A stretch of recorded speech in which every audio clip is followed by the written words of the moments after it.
Hey guys, it's Drew again. So I wanted to do a video response to Don at Don's Field of Dream Cards. Don is looking to get people to show off their sentimental cards. And I'm sure you've seen a number of them out there. There's been a huge amount of great videos, amazing stories. I've enjoyed so many of them.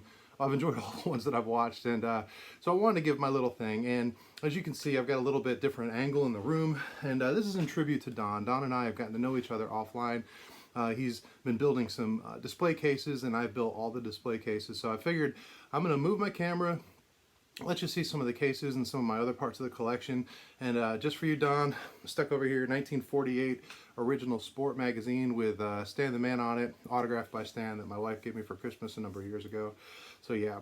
Anyway, I want to talk about a story about a sentimental card, and I want to actually show something else as well that's not a card.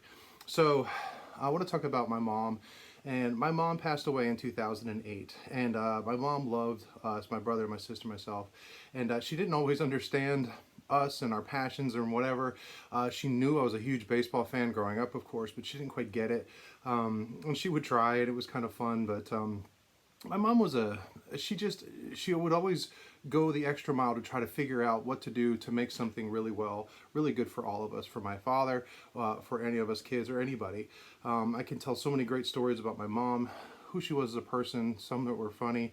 And for those of you who are watching that are not in the baseball community, but part of my community, I'm sure you guys have some great stories about my mom as well. So anyway, back in about 2001, I was really getting into vintage cards. But before I was getting into vintage, I had just discovered eBay, and eBay was getting big. You can go on and you can find cards or items that you could never find before, and you could just find it, you buy it, and there it was. So I was like starting this process that all of us probably got into, where you're like, ooh, what about this one? And you go find it, whatever. Well, at the time, she could see that this was something that was real big for me. And what she did was she went on and she tried to find a card that she knew what I would appreciate. And at the time, there was a card that was just so, I mean, for what I could afford at the time, it was so expensive. It was so hot in the hobby right now because everything that was going on. And so she went out and she found on eBay a card. She didn't know anything about how to buy a card, how to look for a card. She didn't know anything about this player. She didn't know anything about the set or anything else.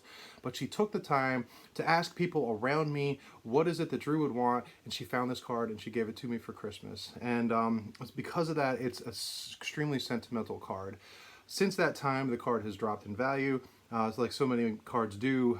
The player made some choices that he has to live with, and as a result, it's a card that you may have and you kind of discard or whatever. But for me at the time, it's one of my most sentimental cards because it's the only card in my entire life that my mother purchased for me specifically. That is a 1990 Leaf Sammy Sosa rookie card. And if you remember, you know, the home run chase was over at that point in 2001, but Sosa was on that streak of hitting 3 years in a row with over 60 home runs, and he was just the stud, you know what I mean? It was before Bonds took over with his special vitamins that he was taking.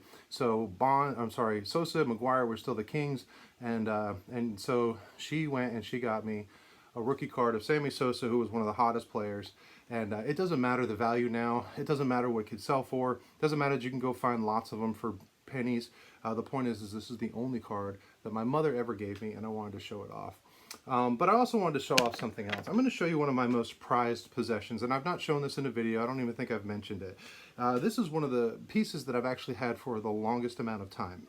So I mentioned that Sosa card is the only card that my mother had purchased for me, but I want to show you something else that she did give me for my collection. Now, as I show you this is a bat, and what this is an autographed Ken Griffey Jr. bat. And I received this bat back about 1992 as a gift, and it's one of the most prized possessions. It's a beautiful, now it's just a, you know, it's not a gamer or anything like that, but the great, you know, the black bat, it's got a beautiful signature on it, young Griffey, and I just love it. And I always have cherished this item. But my mom did not give me that bat. While it's one of my most favorite, it's not a sentimental piece. Where the sentiment is my mom knew how much I appreciated this bat, how much I love the bat, how much I love Ken Griffey Jr. And she thought, you know what, for such a special item, what she needed to do is she needed to make a way in order to show it off. So what my mom did for Christmas one year, and this blew me away, is my mom, who was not a woodworker at all, she learned how to do this, and what she made was a case. to house the Ken Griffey Jr. bat. And what's so cool about this is not because, I mean, it is, my mom made it, of course, but my mom was not a woodworker. What she was, though, was my mom was a master seamstress. She could sew anything. She made the most beautiful things. She could fix anything when it came to material, thread, and just, it was incredible, the amount of stuff that she could do. Again, if you knew my mom, you could attest to this. But what she did was, she, inside of the case, she actually hand sewed velvet holders that hold the bat. I'm just putting the bat back in there, that cradle the bat to display it, because she felt if I had such a possession in my collection that I love so much, then there should be a way to display it. And my mom made this display, and you can see the little velvet just holders that hold the bat down below. So anyway, I know, Don, you asked for about a card that was sentimental, and the Sosa is definitely a sentimental card because of my mom, but this case is just a reminder of the love that my mom had for me, for everybody that she ever met, for her family, her kids, her husband, and everything else. And anyway, I wanted to show that off. I thought it was a great cross thing with you getting into making displays for your cards and just some incredible woodworking that you've been doing, and I hope I can be a help along the way with any advice and not mess any more cherry up. But anyway, inside joke between Don and I.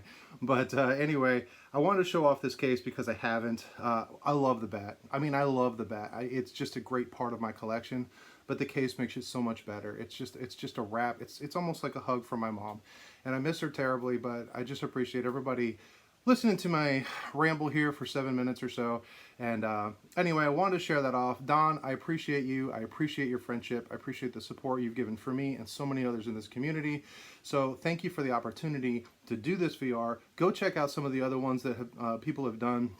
It's been some fantastic stories of just different items that people have in their collection and what they mean to them. And that just shows to me the connection that we all have as people, whether it's people outside of the hobby or within the hobby, connecting together. So go out, watch some of these videos, connect with some of these guys, listen to their stories, and just enjoy the time. But anyway, until next time, you guys be good.